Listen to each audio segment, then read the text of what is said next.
Good evening. So today the speech that I reviewed and watched was the commencement speech of Fred Rogers to Dartmouth. When the first time that I did hear it, I'm not gonna lie, it was really boring. I kind of like didn't really pay too much attention. I would just listen here and there, but I did hear it straight through.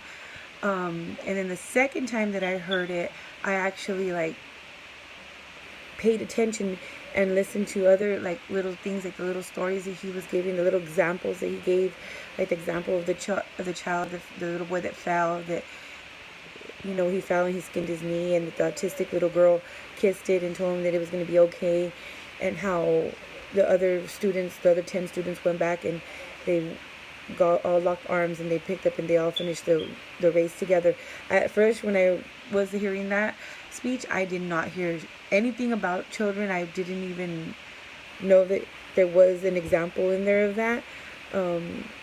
So that just goes to show that there is different types. I mean, because in the beginning, his speech really was just so monotone, just so good evening, and it was just nothing too appealing, nothing to grab my attention. So to me, hearing it the second time, because knowing that I had already heard some of it the first time, I was already, not expecting to hear anything new, but I did. I actually paid more attention and heard different little things here and there, and it was actually a very interesting speech. I really, found it to have really good information about, how he talked about in the beginning that tuition only cost $1,100 for the whole year, and how only people that were privileged had a television with 3 channels. That shows me that you have how in our lessons that we learned about having passive listening, active listening, and critical listening.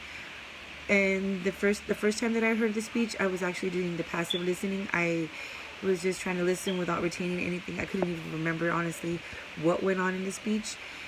But the second time I did do some active listening, I did actually pay attention, and I did actually hear what he was trying, and I did come to decisions in my mind, and finding out that the second time you do hear things that you miss that are important and that are really pertinent to his speech. I would have to say I didn't really do any critical learning in there, or critical listening, sorry. Because I didn't evaluate the speech, and I didn't find any relevance or meaning too much. I mean, I did find some, but not that much. But I did, the second time I did have active listening. I was actively involved in processing the information and trying to make sense of the information that he was relaying in his speech, which did overall make sense in what he was trying to explain and the point that he was trying to get across. That's about it. So thank you.